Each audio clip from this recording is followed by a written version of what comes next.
12 जून को पटना में विपक्ष के नेता मिल रहे हैं, 24 की तैयारी होगी। आलोक अवस्थी जी, विपक्ष के दोनों प्रवक्ताओं की आपने बातें सुन ली, अब आप बताइए। जो इतिहास है वो भी बताता है कि विपक्ष जब एक हुआ है मुद्दों पर तो बड़े बड़े नेता भी हारे हैं, सरकारें धराशायी हुई है।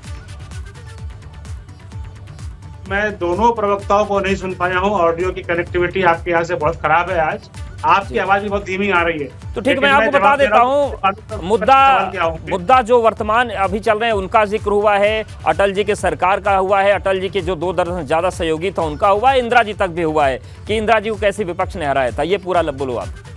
देखिए, मैं इतना ही कहना चाहूंगा, जितनी भी तीसरे मोर्चे की सरकारें बनी है सबकी पीठ में छुरा कांग्रेस ने रोका है। उसके बाद भी अभी तक तीसरा मोर्चा कभी भी सफल नहीं हुआ है। कांग्रेस अगर लीड करती है तो वो सरकारें चल पाती है, लेकिन कांग्रेस के नेता राहुल गांधी को कोई नेता मानने को तैयार नहीं है।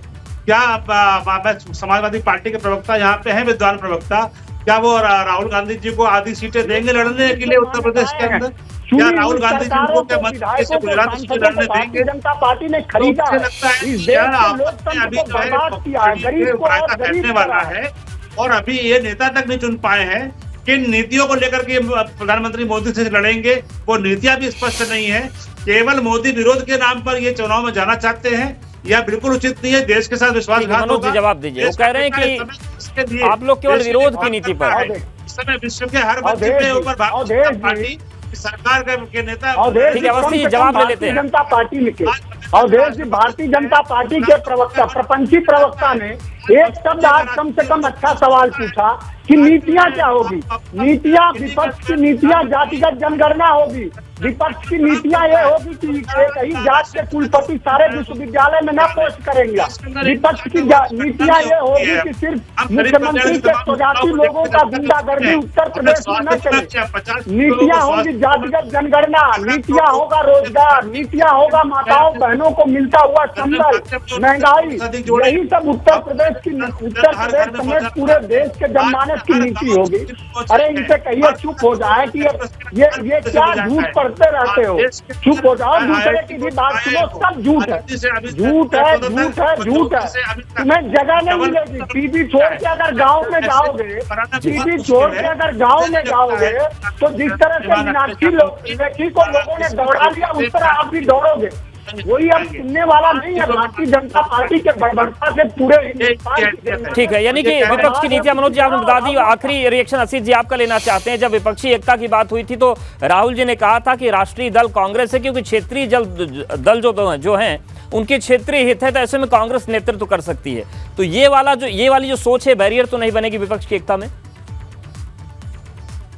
भाजपा एक दुष्प्रचार कर रही है तीसरा मोर्चा। ये तीसरा मोर्चा नहीं है, 2 ही मोर्चे हैं। जातिगत जनगणना होगा, रोजगार होगा, आदिवासी समाज के। मनोज जी आखिरी रिएक्शन ले लेते हैं असित जी का, एकदम वक्त नहीं। असित सर आप पूरा करें। मैंने ये कहा कि देखिए 2 ही फ्रंट है ना, तीसरा मोर्चा कहां से आ गया? एक एनडीए गठबंधन है और दूसरा कांग्रेस के नेतृत्व में ये नया गठबंधन शुरू हो रहा है। कोई तीसरा मोर्चा नहीं है सर, भ्रम ना करें। अवस्थी जी और मोदी, आप कह रहे हैं कि एक मोदी जी से लड़ाई है, किसी से लड़ाई नहीं। सुनिए ना आलोक, आप बोल रहे थे तो मैं सुन रहा था ना, सुन लीजिए। मैं बड़ी आराम से सुनता हूँ। सवाल नेता मानने का नहीं है आलोक जी, सवाल नेता मानने का नहीं है। इस देश की बर्बर हो चुकी और तानाशाही हो चुकी सरकार को गिराने का सवाल है, और उस सवाल पे पूरे देश बिल्कुल, यानी कि विपक्ष ने ये तैयार कर लिया है कि नीतियों के आधार पर एकता होगी। अब देखने वाली बात होगी कि एकता कहां पर जाती है और किस तरीके से 2024 जंग दिलचस्प होती है। आप सभी का बहुत धन्यवाद हमारे साथ जुड़ने के लिए, बातचीत करने के लिए। तो 12 तारीख को पटना में बैठक होगी और कोशिश की जाएगी 24 में एक जबरदस्त जंग हो और विपक्ष सत्ता को पलटे।